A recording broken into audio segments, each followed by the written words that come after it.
damos gracias, Señor, por tu grande salvación. Gracias, gracias, gracias. Porque tuyos somos, Señor. Por eso te alabamos y te bendecimos, Señor. Te damos toda la honra y la gloria, ahora y siempre. Aleluya. Aleluya.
Gloria al Padre, Dios de amor. Gloria a Cristo.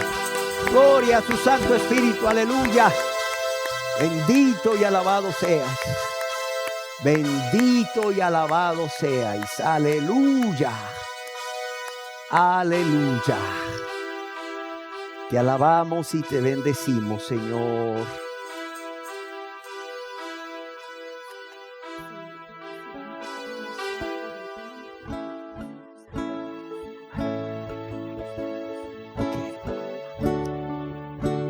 Aleluya.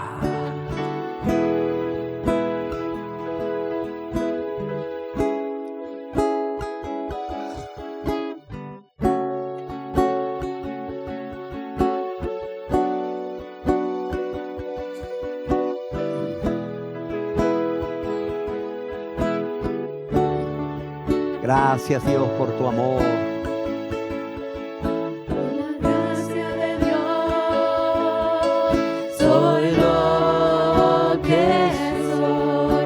La gracia de Dios, tengo su amor. Por la gracia de Dios, tengo su paz. Por la gracia de Dios, tengo perdón. Por la gracia de Dios,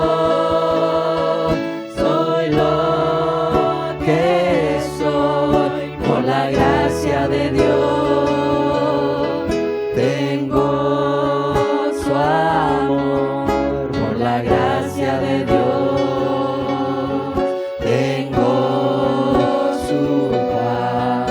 Por la gracia de Dios, tengo perdón. Conocí el amor para dar.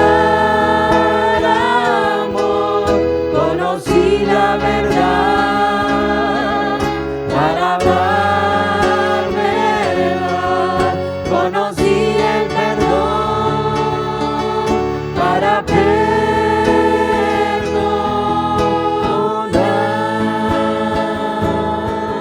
conocí el amor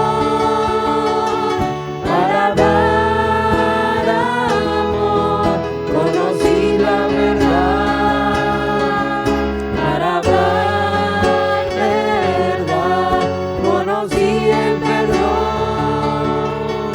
Para perdonar,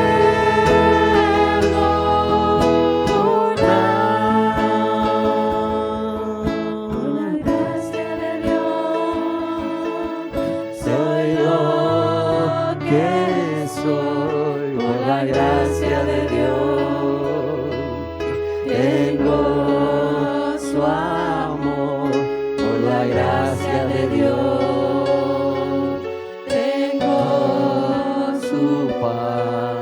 por la gracia de Dios, tengo perdón.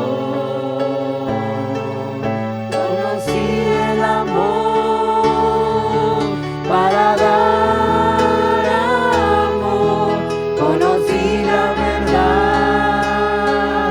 para hablar verdad, conocí el perdón para perdonar,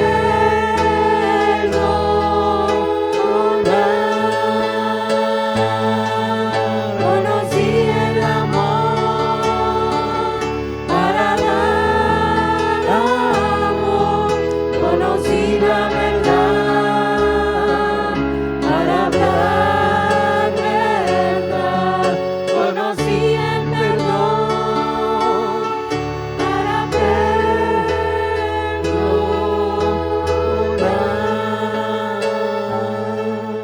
conocí el amor para dar amor, conocí la verdad para hablar verdad, conocí el perdón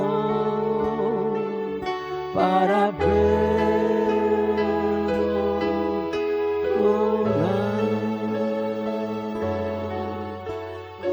sí el perdón para perdonar.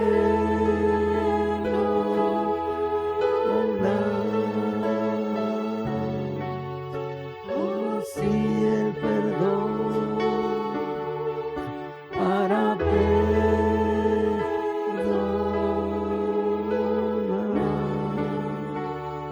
Amén, Señor.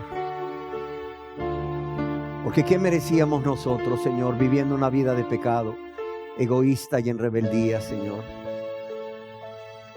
No merecíamos más que tu juicio, Señor, la condenación eterna. Sin embargo, por tu gracia, como un favor inmerecido, Señor, enviaste a tu Hijo amado a dar su vida por nosotros. Se dice fácil, pero imaginémonos a Dios el Padre mandando a Dios el Hijo a esta tierra como verdadero hombre para darnos vida y vida eterna, para darnos vida estando muertos en nuestros delitos y pecados. Cuánto amor encierra ese hecho, cuánto amor encierra lo que Dios el Padre ha hecho y lo que Dios el Hijo ha hecho. Aleluya. Gracias te damos, Dios. Dios Padre, Dios Hijo. Gracias te damos por amarnos cuando no lo merecíamos, Señor. Por amarnos primero, Señor.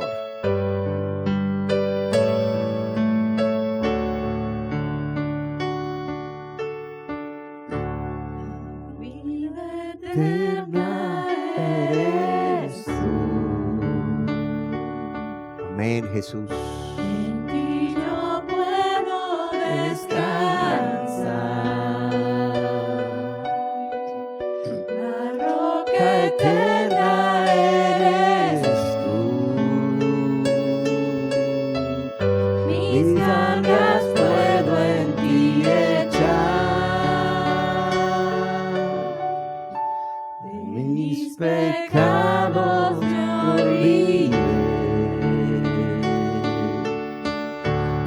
Vida entera en ti cambio. Amén. Porque yo pude reposar. Eres la piedra principal. Mi vida eterna eres tú. Mi sanidad también compró. Mi libertad, mi gozo eterno, pues eres tú mi Salvador. Mi libertad, mi gozo eterno, pues eres tú mi Salvador. Amén. Eres mi Rey, mi Señor. En nada más puedo confiar. Ya muchas veces intenté de otra forma descansar, pero tu Espíritu me dio el testimonio de la verdad. La vida eterna apareció. Eres la piedra principal. La vida eterna apareció. Piedra principal.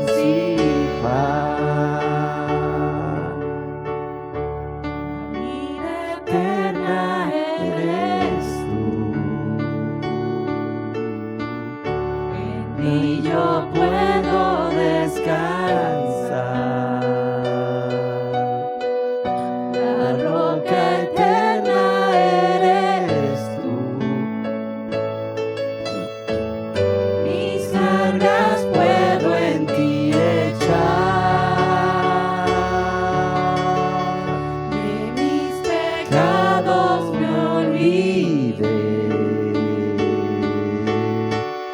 Mi vida entera en ti cambió. Porque yo pude reposar. Eres la piedra principal. Mi vida eterna eres tú. Mi sanidad también compró. Mi libertad y gozo eterno. Pues eres tú mi Salvador. Mi libertad, mi gozo eterno. Pues eres tú mi Salvador. Eres mi Rey y mi Señor. En nada más puedo confiar. Ya muchas veces intenté de otra forma descansar, pero tu espíritu me dio el testimonio de la verdad. La vida eterna apareció. Eres la piedra principal. La vida eterna apareció. Eres la piedra principal.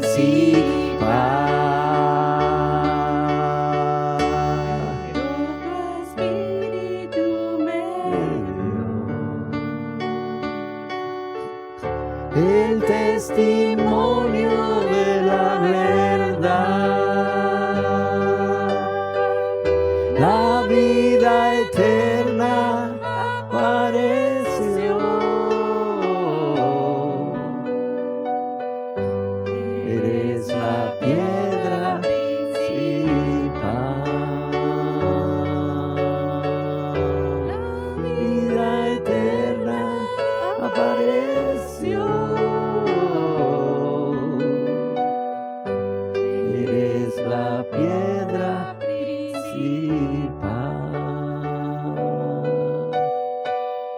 Eres la piedra principal.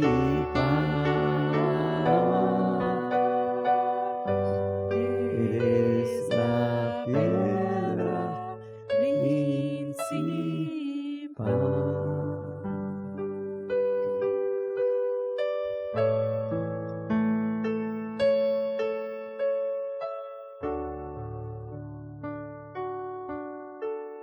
Amén, Señor.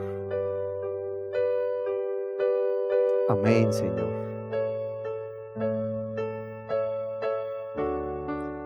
Porque tú eres el camino, la verdad y la vida, Señor. Porque no hay otro camino fuera de ti, no hay otra verdad fuera de ti, no hay vida fuera de ti, Señor. Porque tú eres nuestro Dios, Señor.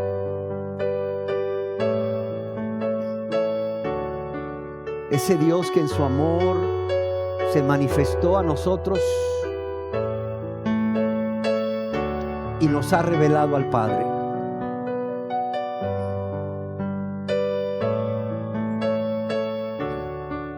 El Dios que siendo verdadero Dios se hizo verdadero hombre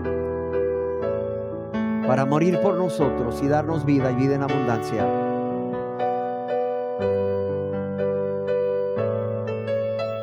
Gracias Dios, gracias Jesús, gracias Dios Espíritu Santo,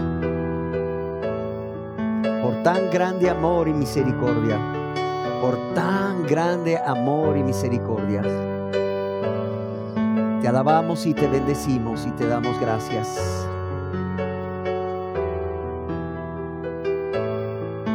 Gloria a tu nombre, aleluya. Gloria, gloria, gloria a tu nombre, aleluya. Aleluya. Gloria a tu nombre.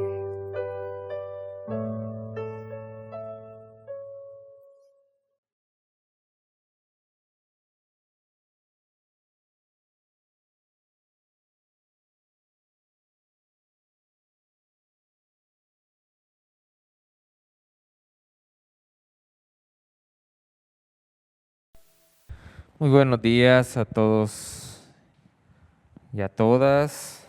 Agradecemos a Dios pues poder estar con ustedes.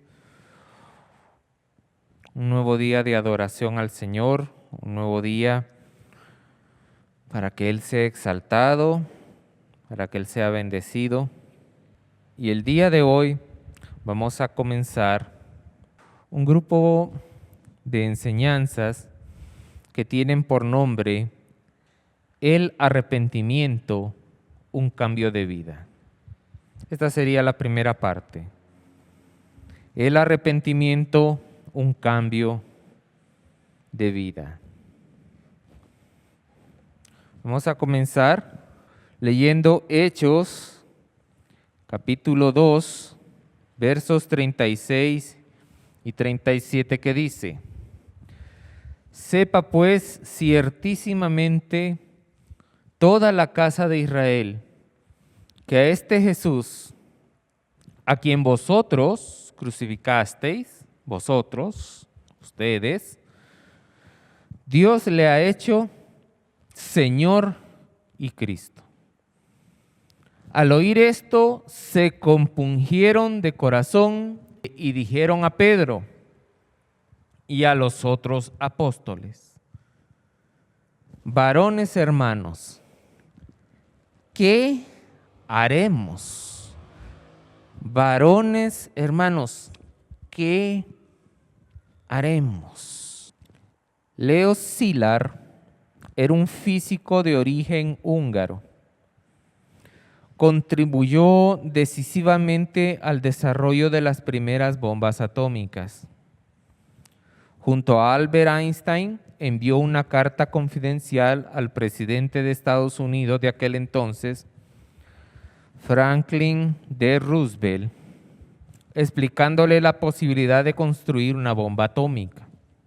Esto fue en el contexto de la Segunda Guerra Mundial, ¿verdad? Se temía que este tipo de armas estuvieran siendo desarrolladas por la Alemania nazi y que una vez que las tuvieran, francamente iban a ser imparables, que Estados Unidos haría muy bien en tratar de ganar la carrera en el desarrollo de este tipo de armas. Más tarde, el doctor Szilard se trasladó a la Universidad de Chicago para seguir trabajando en el desarrollo de esta bomba. Sin embargo, el doctor Szilard se arrepintió de haber aconsejado la fabricación de estas bombas al ver el uso que se estaba dando a su trabajo. La bomba fue usada 2 veces contra la población civil de Japón, y esto convirtió al doctor Szilard en un férreo opositor de las armas nucleares. Lo que el doctor Szilard quería era intimidar tanto a Alemania como a Japón, pero él jamás pensó que esta bomba fuera realmente usada. ¿Por qué? Porque un explosivo de semejante poder solo podía ser usado contra ciudades, es decir, contra población civil. Sin embargo, no se usó una, se usó 2 veces. Y al ver esto, al doctor Szilard le dolió el corazón haber participado en el desarrollo de estas armas y se volvió un activo enemigo de las mismas. Cuando alguien se arrepiente de algo que ha hecho en su vida, el cambiar de opinión y de acciones respecto a esa situación es el efecto que se observa. Es lo normal. Vemos al doctor Szilard primero buscar el apoyo de Albert Einstein para que juntos le dijeran al presidente de Estados Unidos: hay que desarrollar las armas nucleares. Después, cuando la ve en acción, dice: no, no puede ser. Y él empezó una gran campaña para que no se siguieran desarrollando, para que se eliminaran. Cambió de idea, cambió de parecer. Esto también sucede en el ámbito espiritual. Volviendo a leer el pasaje inicial, leemos Hechos 2, versículos 36 y 37. Sepa pues ciertísimamente toda la casa de Israel que a este Jesús a quien vosotros crucificasteis, Dios le ha hecho Señor y Cristo. Al oír esto, se compungieron de corazón y dijeron a Pedro y a los otros apóstoles: varones hermanos, ¿qué haremos? Esa palabra que se ve ahí, traducida al español como se compungieron, en el idioma original da la idea como que les metieron una cuchillada, como que les hubieran pegado una puñalada aquí. Esa es la idea. La idea del intenso dolor que les dio a ellos el comprender que habían matado al Mesías. Porque Pedro les está diciendo: ustedes lo crucificaron. Entonces, ellos lo entienden. Ellos les duele ver la maldad que habían hecho y se arrepienten, cambian, dicen: varones hermanos, ¿qué haremos? Lo que está hecho, está hecho. Pero ahora, ¿qué hacemos? ¿Qué hacemos como para tratar de remediar esto? ¿Qué hacemos ahora que comprendemos el mal que hemos hecho? Y es que durante 3 años el Señor Jesucristo les predicó el Evangelio a los israelitas. Había estado en las santas convocaciones de Israel, donde se reunía todo el pueblo en Jerusalén para adorar a Dios. Y se reunía prácticamente todo el país. Nosotros leemos en el libro de los Hechos que incluso Jesús, cuando era niño, se trasladaba junto con José y María, se trasladaban a estas fiestas todos los años. Y nos dice ahí que ellos viajaban en compañías, es decir, iba toda una caravana de gente de regreso a Galilea, en donde ellos vivían en Nazaret. Y cuando Jesús se quedó en el templo, dice que José y María pensaban que andaba con la demás gente del pueblo. Por allá de andar Jesús. Ya cuando no lo encontraban, porque lo buscaron, dice, con los conocidos, con los amigos, se regresaron a Jerusalén a buscarlo. ¿Pero qué nos dice esto? Que la gente viajaba en grupos, hasta se organizaban para ir juntos, para irse apoyando, así más o menos como van las caravanas migrantes. Se organizaban para irse juntos, para irse apoyando, para ir a las fiestas, a adorar a Jerusalén. Entonces, ya cuando Jesús estaba en su ministerio, en estas fiestas que se reunía Israel, Él les predicaba el Evangelio. Y cuando no habían fiestas, pues Jesús recorría aldeas, pueblos y ciudades. Pero también sabía aprovechar estas santas convocaciones. Les había hablado palabras de verdad y de amor, pero no le habían creído.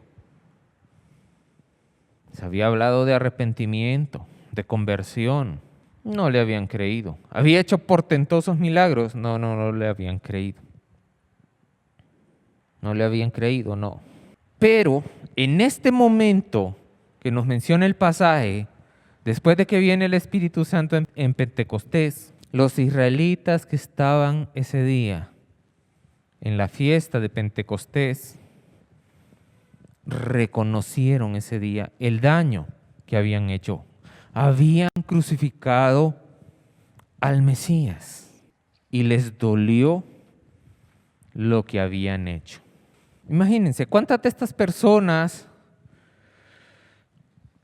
que se arrepintieron habían hecho oídos sordos a las palabras de Jesús todo el tiempo de su ministerio? ¿Cuántos de ellos habrán negado la Escritura? Porque si tenían algo los israelitas es que eran muy conocedores de las Escrituras. ¿Cuántos de ellos habrán negado las Escrituras cuando las Escrituras les decían, ese es el Mesías?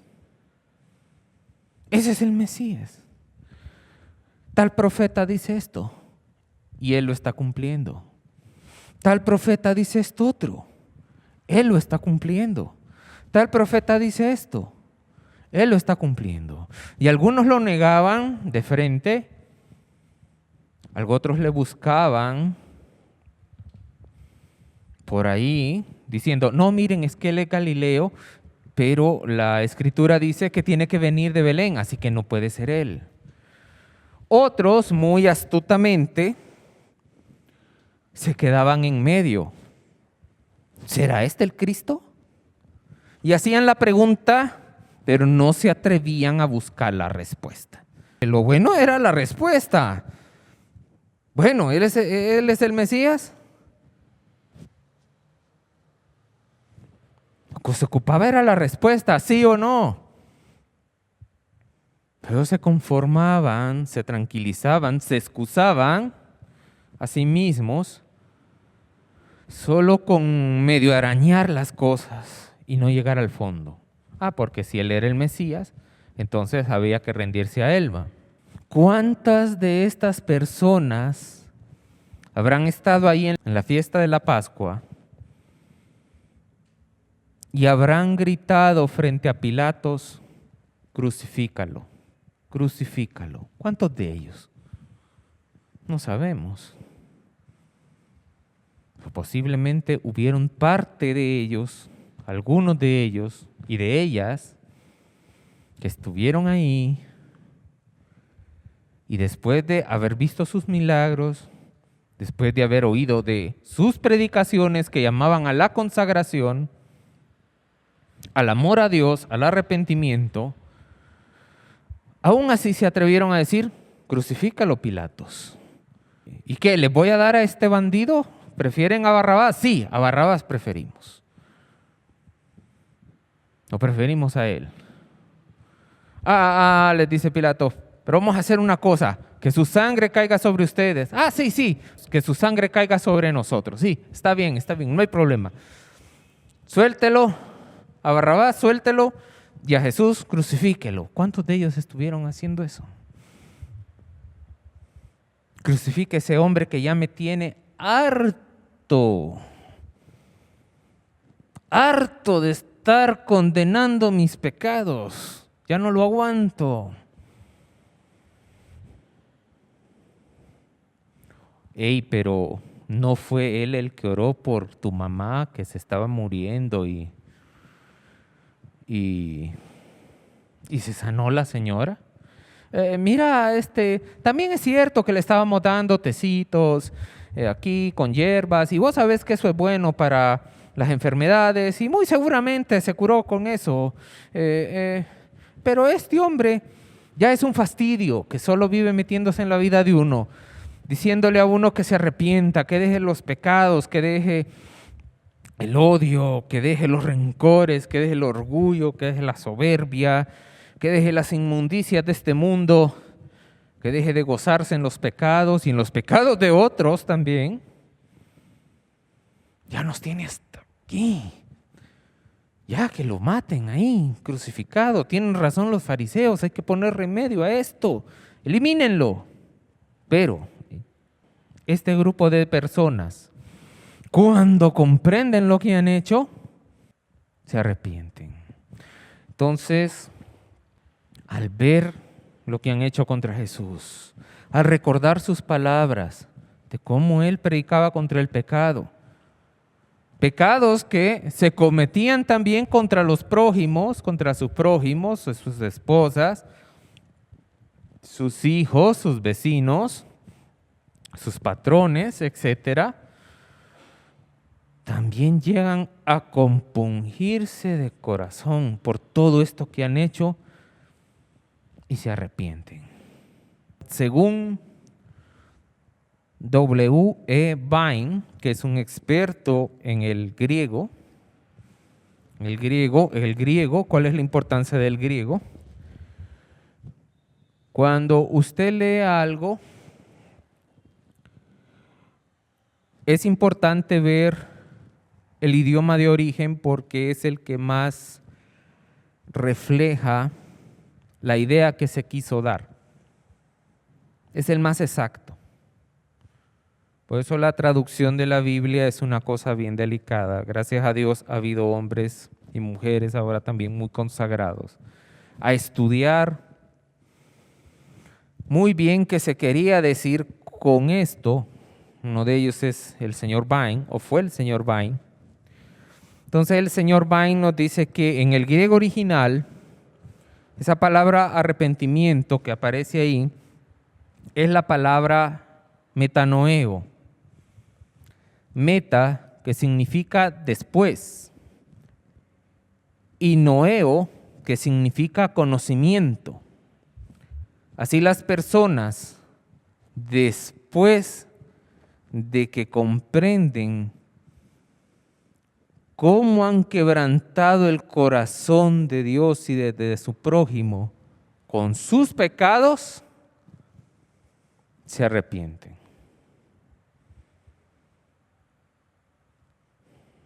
Quebrantan el corazón de Dios. Estuvo exponiéndolo el hermano Luis en la serie pasada. Y quebrantan el corazón de sus prójimos. Cuando lo entienden.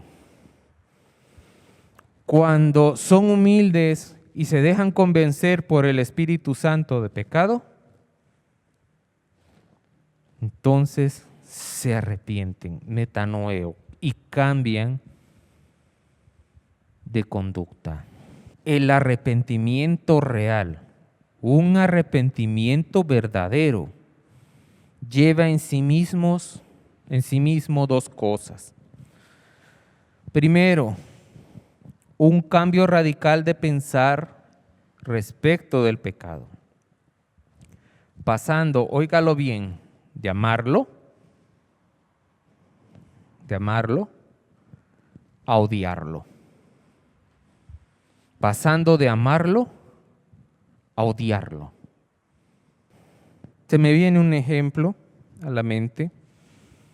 Por ejemplo, ustedes saben que se dan los casos de violencia doméstica, violencia intrafamiliar, tal vez entre un hombre y una mujer que son pareja. Y la persona que es agredida, porque no solo hay violencia de golpes, también hay violencia psicológica.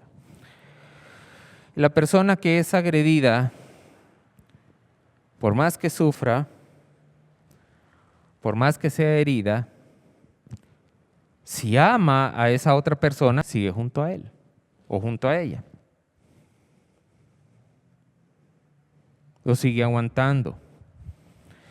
Puede incluso haber una denuncia con las autoridades y sucede que defienden al agresor. Defienden al agresor. ¿Qué pasa? Todavía lo aman. Pero muy diferente es cuando ya se da un quebrantamiento de eso. Por ahí dicen, cuando la mujer se quiebra por dentro, dice, para decir exactamente esto, cuando la mujer llega un momento en que ese amor se les raja y dicen, no, ya no. Ahí sí, que se agarre el tipo porque ya ahí sí va preso.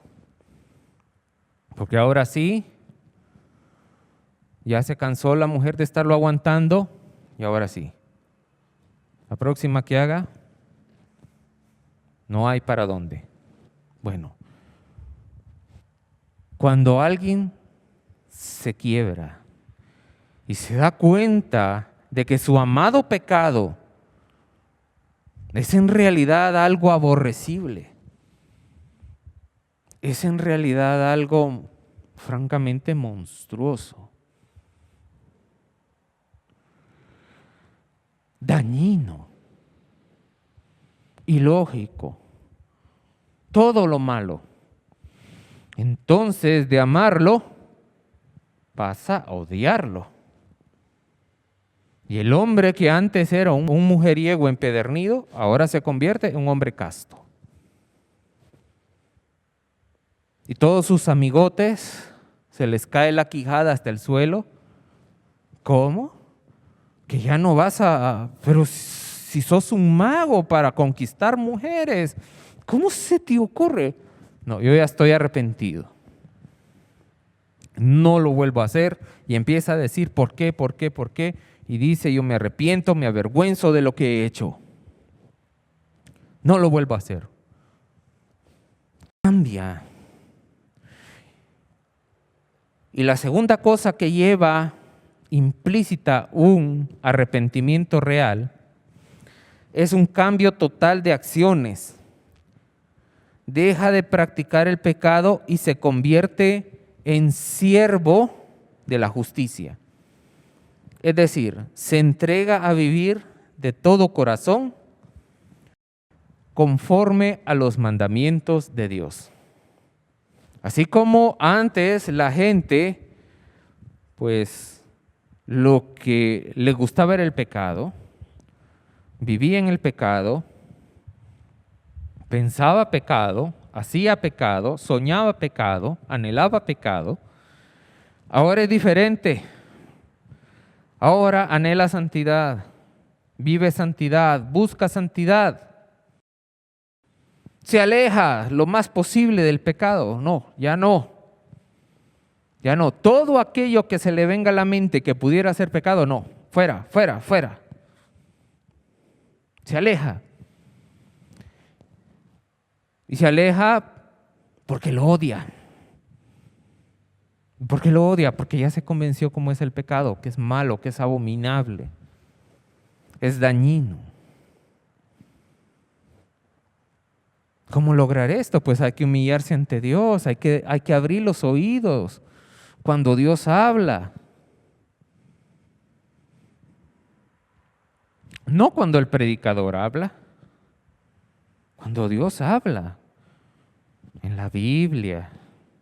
Usted misma pudiera estar meditando en algo y viene Dios a traerle razonamientos a su mente sobre lo malvado y lo dañino que es el pecado,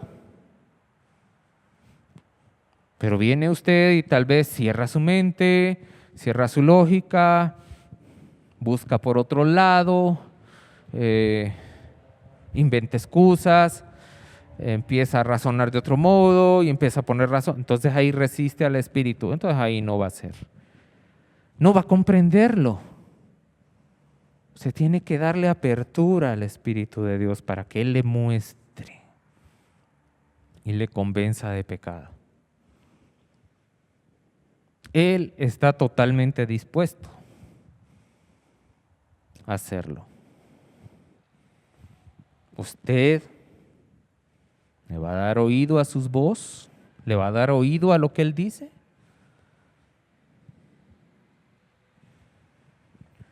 El arrepentimiento trae sin discusión un cambio total de conducta, porque el pecado, después de que una persona se arrepiente, es odiado con todo el corazón, es evitado y rechazado. De lo que podemos entender que una persona no arrepentida no cambia de conducta o cambia en algunos aspectos a conveniencia propia. Y eso, óigame, eso es egoísmo puro. Es solo como el pecado que estaba aquí, ahora lo ponemos aquí. Deja pecados para salvarse. Deja pecados para que Dios le haga un milagro. Deja pecados para que Dios cambie la forma de ser de su esposo, de su esposa, de sus hijos.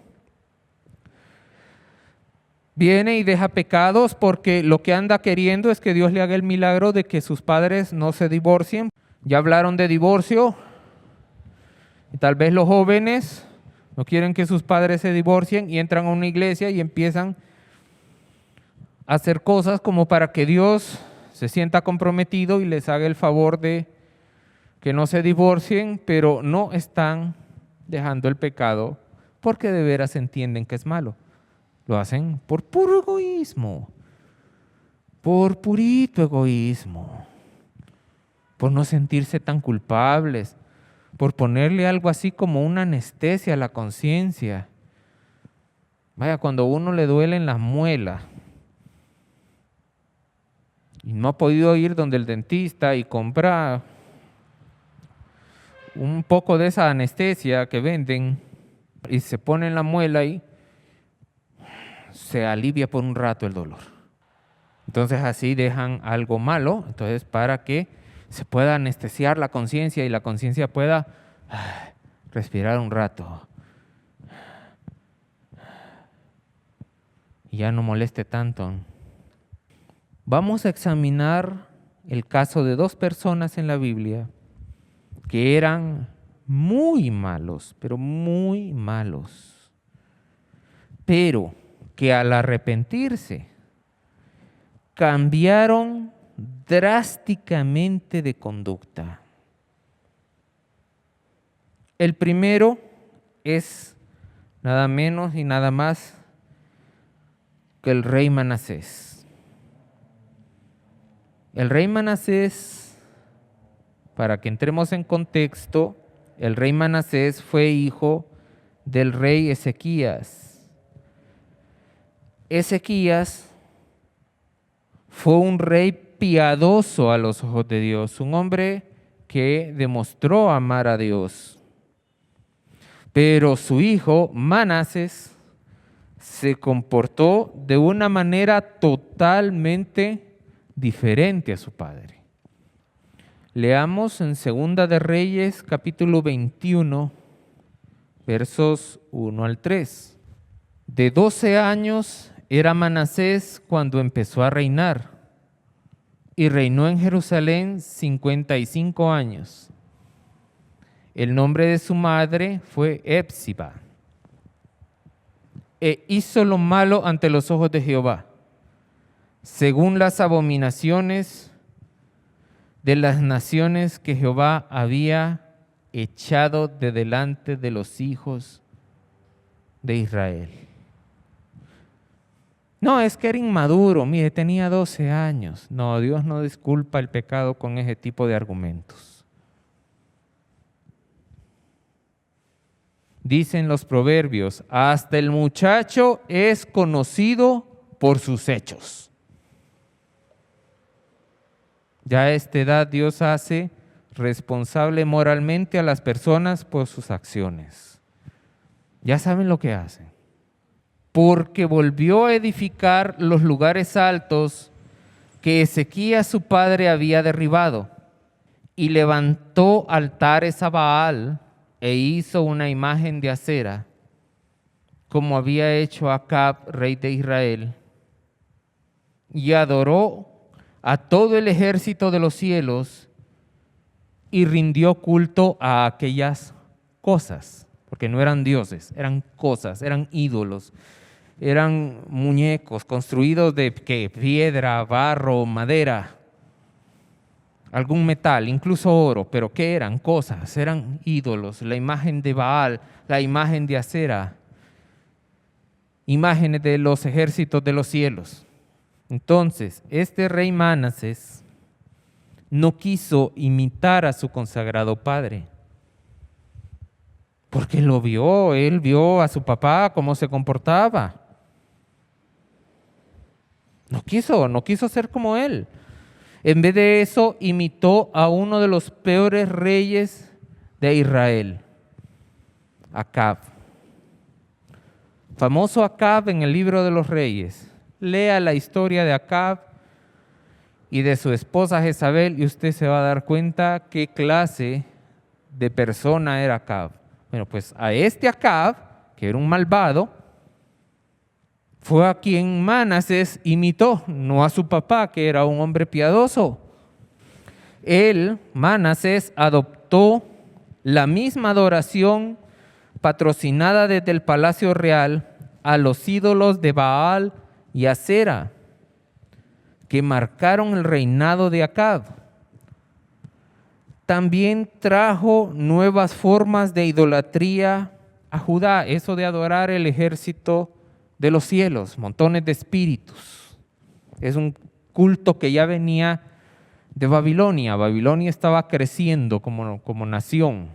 Entonces ya los viajeros, los comerciantes, traían ese tipo de cosas. Y a él le gustó. Pues vamos a hacerlo nosotros también. Vamos a rendir culto al ejército de los cielos. Si usted lee aquí en el libro de los Reyes la conducta de Manasés, si usted lo lee en el libro de Crónicas, cómo era Manasés, usted se va a dar cuenta que Manasés se lanzó en el pecado con ganas. Ese hombre sí que se tiró a sacarle el jugo al pecado, a disfrutarlo, a hacer cuanta cosa se le viniera en su cabeza, a hacer de todo con todos y contra todos. Sigamos leyendo. Y pasó a su hijo por fuego, y se dio a observar los tiempos, y fue agorero, e instituyó encantadores y adivinos, multiplicando así el hacer lo malo ante los ojos de Jehová para provocarlo a ira. Y pasó a su hijo por fuego. Eso no es que usted iba a agarrar al bebé y lo iba a sostener un ratito sobre el fuego y luego lo iba a poner aquí. No, significaba que usted lo iba a colocar sobre una leña y le iba a prender fuego y ahí lo iba a dejar a que se muriera quemándose, hasta que se hiciera cenicitas el bebé. Casi siempre eran los bebés los que morían en esas situaciones. Imagínese usted, padre de familia, su niño, su niña, ponerlo sobre una leña a la que le han echado algo para que agarre fuego, tal vez algún poco de petróleo o algún tipo de aceite ahí. Luego venían con fuego y ahí estaba el bebé, le prendían fuego Y empezaba el bebé a gritar ahí. Usted imagínese un niño, un bebé gritando, llorando. Padre de familia, ¿usted podría hacer eso con un hijo? Manassés sí lo pudo hacer. Y Manassés siguió adelante porque dice acá que era brujo, adivino, agorero. Y no solo era él el que se metió a brujería, instituyó brujos. Es decir, no solo era él solito, no. Todo el que quisiera meterse a brujería, él lo patrocinaba. Él le daba apoyo. Él lo impulsó en Israel. No, miren, mi papá decía que solo se debía adorar a Jehová Dios de Israel, pero conmigo no se preocupen, el que quiera consultar al diablo, yo le ayudo. Ya les consigo brujos. Espérense, vamos a mandar gente fuera de Israel a que consiga brujos, para que ustedes puedan hacer todo lo que quieran. ¿Quieren hacer ustedes un amarre ahí para que su esposo no les sea infiel? Yo se lo consigo. Aunque eso signifique hacer pacto con el diablo, pero no importa. Yo soy su rey y se lo voy a complacer. Entonces la gente de Israel, oiga, fíjese que aquí va a haber una pelea, 2 hombres se van a pelear y hay apuestas. No se preocupe. Yo le ayudo con un brujo. El brujo le va a hacer una adivinación para que le diga cuál va a ganar y usted pueda ganar en las apuestas. Sí, ¿verdad? Bueno, gracias. Y todo esas tipo de cosas, Manassés fue haciendo, Manassés fue apoyando y contagiando al pueblo de Israel con este tipo de conductas. Pero veamos algo todavía peor. Segunda de Reyes 21, 4, 5 y el versículo 7. Asimismo, edificó altares en la casa de Jehová. No en Israel, sino adentro del templo. Dice, edificó altares en la casa de Jehová. Porque una cosa es que Manassés hubiera hecho altares alrededor de la ciudad o en la ciudad, pero ahora abre la casa de Dios y es ahí a donde va a poner los altares de los ídolos, adentro del templo. Y edificó altares para todo el ejército de los cielos en los atrios de la casa de Jehová, enfrente de Dios, por así decirlo. Recordemos que para los israelitas de ese tiempo, el templo, el tabernáculo primero y después el templo, simbolizaban la presencia de Dios. No es como ahora, que cuando un cristiano se convierte, el cristiano se convierte en templo de Dios. Pero en aquel tiempo, la presencia de Dios residía en el templo. Recordemos al profeta Daniel. Dice que él abría la ventana y que oraba hacia Jerusalén 3 veces al día. Uy, ¿por qué hacia Jerusalén? Podía orar para cualquier parte y Dios lo escuchaba. Pero, ¿qué pasa? Para ese tiempo, la presencia de Dios, ante todo, se ubicaba ahí, en la ciudad de Jerusalén y, en específico, en el templo. Y en ese templo, este hombre estaba metiendo ídolos. Y puso una imagen de acera que él había hecho en la casa de Jehová, de la cual Jehová había dicho a David y a Salomón su hijo: yo pondré mi nombre para siempre en esta casa y en Jerusalén, a la cual escogí de todas las tribus de Israel. Yo pondré mi nombre, yo pondré mi presencia en esta casa. Y Manassés dice, pues a mí no me importa. Abran aquí. A ver, aquí hay atrios. Creo que la imagen de acera va bien aquí. junto con todos sus instrumentos de culto, junto con todas sus instalaciones idólatras. Para este lado estarán bien un conjunto de altares para el ejército de los cielos. Entonces aquí un altar para esto, un altar para esto, un altar para esto, un altar para esto. A ver, acá cierren esto, quiten esto, aquí van a estar esto, y los sacerdotes de Acera van a estar alojados aquí. Y ahí estaba Manasés, despreciando y burlándose de Dios, provocándolo a ira. Esto era una provocación directa en contra de Dios. Poner altares paganos y un ídolo adentro del templo, nada más y nada menos que la estatua de Acera. Acera era la diosa cananea de la fertilidad. ¿Qué tenía de particular Acera? Bueno, veamos. Acera era la diosa cananea de la fertilidad y era adorada a través de prostitución ritual.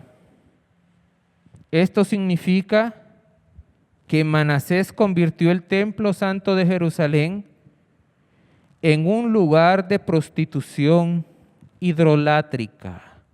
En el altar habían unos cuartos que eran especiales para guardar cosas, para alojar los sacerdotes. Por detrás, si usted mira, tal vez su Biblia en la parte de atrás tenga un plano del templo. Usted va a ver que detrás había una instalación para los sacerdotes. Bueno, ¿qué hizo Manasés? Instaló sacerdotisas que al mismo tiempo eran prostitutas del culto a Acera. Bueno, esa degeneración entró en la casa de Dios, en la casa de Jehová. Él la metió. ¿Qué más? Sigamos viendo qué más hizo Manasés. Fuera de esto, derramó Manasés mucha sangre inocente en gran manera, hasta llenar a Jerusalén de extremo a extremo, además de su pecado con que hizo pecar a Judá, para que hiciese lo malo ante los ojos de Jehová. Podemos leer que Manasés también era un gran asesino. No solo pecaba contra Dios de una manera abominable, también contra sus prójimos, matando a todo el que él quería, posiblemente en sacrificios humanos, como los bebés dedicados a Moloch. Si fue capaz de matar a su propio hijo, no digamos que va a mirar con tranquilidad que otra gente mate los propios, o que matara a otro tipo de persona en otros tipos de ritos, o sencillamente que él matase a sus enemigos. A todo el que se atreviera a abrir la boca contra él, muerto. La tradición de los rabinos nos dice que él fue el que mató al profeta Isaías, partiéndolo con una sierra. Al profeta Isaías. Si el profeta Isaías, usted puede leer en el libro de Isaías todos los milagros que se dieron en tiempo de Isaías. Bueno, ese Señor que había llevado la palabra de consuelo y de ánimo al reino de Judá cuando los atacó a Siria, palabra certera. Bueno, a este Señor, que era obvio que estaba respaldado por Dios, a este Señor, a Isaías, a él lo partió con una sierra. Quiere decir que él sentía un desprecio por Dios terrible. Otra vez, Segunda de Reyes 21:16. Además de su pecado con que hizo pecar a Judá, para que hiciese lo malo ante los ojos de Jehová. Él no solo se daba gusto pecando él, quería que todos pecaran junto a él. Él arrastró al pueblo de Israel al pecado, a una desenfrenada y terrible idolatría, y a saber qué más, porque donde hay este tipo de cosas, estos ídolos, estos asesinatos, olvídese, hay de todo tipo de maldad, de todo tipo de abominación. ¿Y por qué Dios no lo mató? No lo mató a él y a su gente, por su gran misericordia. Segunda de Crónicas 33, versículo 10 al 13. Y habló Jehová a Manasés y a su pueblo, mas ellos no escucharon. Es decir, envió profetas. Seguramente reprendiendo a este pueblo fue que Isaías murió. Por lo cual Jehová trajo contra ellos los generales del ejército del rey de los asirios, los cuales aprisionaron con grillos a Manasés y atado con cadenas lo llevaron a Babilonia. Mas luego que fue puesto en angustias, oró a Jehová su Dios, humillado grandemente en presencia del Dios de sus padres. Y habiendo orado él, fue atendido, pues Dios oyó su oración. Vamos a ver, recordemos una cosa. La Biblia nos dice que Dios resiste al soberbio. Si aquí dice que Dios lo atendió, es porque esta vez Manasés se había humillado delante de Dios. Y dice, y lo restauró a Jerusalén, a su reino. Entonces reconoció Manasés que Jehová era Dios. Dios tuvo misericordia de Manasés. No lo entregó a una mente reprobada, es decir, a una persona que por más que oiga la palabra de Dios, no hace caso. No hace caso. Persona con una mente reprobada es la que no le importa lo que Dios diga, no importa si se va al infierno. Él o ella se va a sumergir en el pecado. Es lo que quiere. No me importa. No, pero es que vos no crees. No, yo sí creo. Yo sí creo en el juicio de Dios. ¿Y no crees que Jesús murió por tus pecados? Sí creo, pero yo quiero el pecado. Ahí nos vemos. No pasó esto con Manasés. Dios tuvo piedad de él. Al contrario, cuando Manasés cae en desgracia, se humilla a Dios.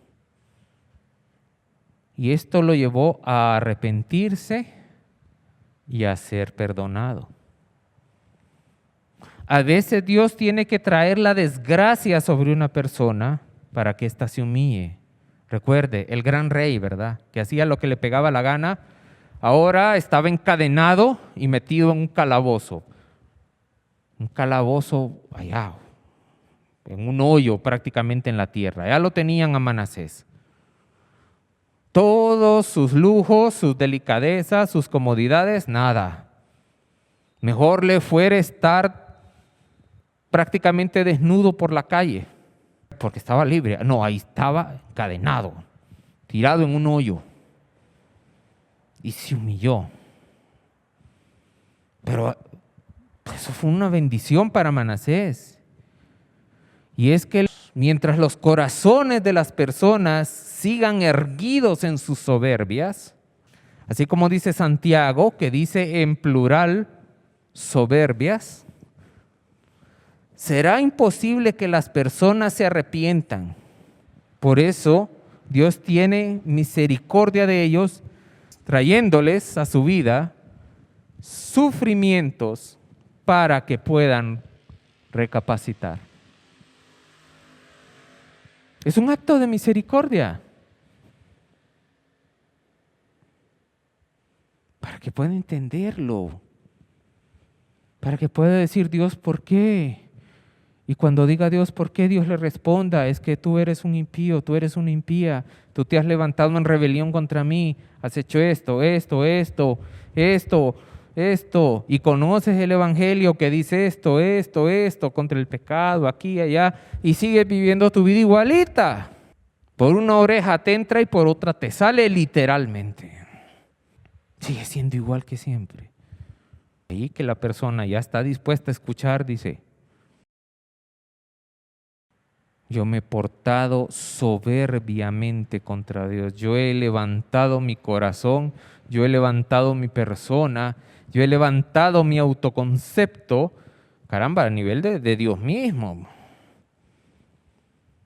He hecho las cosas a mi manera, sabiendo que Dios quiere otras cosas. Pero hasta que se ponen a sufrir, hasta ahí, pegan la cabeza en la tierra y están dispuestos a oír el porqué. Bien, dice que Manasés fue restaurado a su reino en Jerusalén, pero ¿cómo sabemos que Manasés se arrepintió? Que Manasés no volvió a lo mismo de antes. Segunda de Crónicas 33, 15 y 16. Ya estando Manasés en Jerusalén, de regreso dice, asimismo quitó los dioses ajenos y el ídolo de la casa de Jehová y todos los altares que había edificado en el monte de la casa de Jehová y en Jerusalén, y los echó fuera de la ciudad. Los echó, muy seguramente significa los tiró como en la basura. Eso debemos entender. Cerca del área de Jerusalén había un lugar que se llama el Valle de los Hijos de Hinnom, que era el basurero, el crematorio municipal, y que es el lugar al que Jesús le llama después el Gehenna o el infierno. Entonces había un tiradero, hay un basurero en las afueras de Jerusalén. 16, versículo 16. Reparó luego el altar de Jehová. El altar lo repara. Fíjese, reconstruye lo que es la dignidad de Dios dentro de sí, dentro de su concepto. Ya no es voy a entrar en su templo, yo voy a hacer lo que yo quiera, vamos a ver qué me hace Él a mí. No, ahora viene y dice, voy a reconstruir este altar para adorar a Dios como se debe. Fíjese cómo está cambiando la forma en que Manasés ve la vida, cómo cambia y se ve en sus acciones. Y sacrificó sobre él sacrificios de ofrenda de paz y de alabanza. Ahora él ya no rendía culto a los ídolos, a los espíritus, al ejército de los cielos. No, dice que él sacrificaba ofrendas de paz y alabanza a Jehová. Es decir, ahora él alababa a Dios. Ahora Dios era grande para él. Ahora Jehová era especial, precioso. Y por último dice, y mandó a Judá que sirviese a Jehová, Dios de Israel. ¿Qué le parece? Aquí vemos que el arrepentimiento de Manasés fue real. Dio frutos de arrepentimiento. Su conducta cambió totalmente. De aborrecer a Dios a amarlo, a consagrarse a Él. De promover el pecado a combatirlo. Antes les ofrecía a la gente ídolos y brujos, ahora les decía, no. Ahora nada de eso, sino que ustedes van a consagrarse a Dios. Ustedes van a convertirse a Dios. Ustedes van a convertirse a Jehová, Dios de nuestros padres, y van a seguir sus ordenanzas, sus formas de culto, y se van a portar conforme a su ley. Fíjense cómo cambió y cómo se le ve, no en lo que diga, sino en lo que hace. ¿Cómo cambió Manasés? Ahora meditemos un momento. Cerremos nuestros ojos un momentito. ¿Usted se ha arrepentido?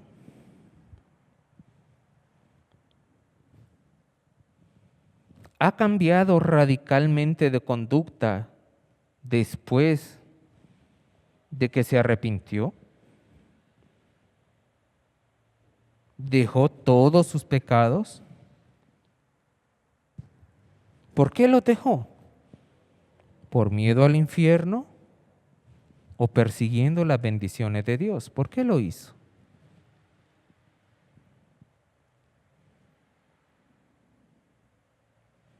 ¿O verdaderamente cambió de pensar y de sentir respecto al pecado y ahora lo aborrece, lo odia, lo desprecia, se aleja de él? Si por otro lado usted se cree demasiado pecador o demasiado pecadora para arrepentirse realmente, yo le voy a pedir que recuerde lo que vimos hoy sobre Manasés. Qué hombre más perverso. ¿Y cómo cambió? ¿Cómo lo pudo hacer? Y cobre ánimo su corazón. De lo vil y menospreciado ha escogido Dios. Así que arrepiéntase y conviértase a Jesucristo para que sean borrados sus pecados. Padre nuestro, muchas gracias por tu palabra, Señor. Padre, que estos ejemplos que tú nos has dejado en la Escritura, Señor, puedan alumbrar el camino de las personas, Señor, que realmente te quieren escuchar, Señor, que realmente se quieren arrepentir, Señor, que realmente buscan, Señor, escuchar tu voz, Señor. Padre, y si en tu misericordia tú traes sufrimiento sobre las personas, Señor, te ruego que tu Santo Espíritu esté ministrándoles, Señor, para que al igual que el rey Manasés, se humillen, Señor, se humillan y puedan entender el mal que han hecho. Así como aquellos hombres en Pentecostés entendieron el mal que habían hecho, Señor, y se arrepintieron, Señor. Te lo pedimos, Señor, en el nombre santo de nuestro Señor Jesucristo. Amén.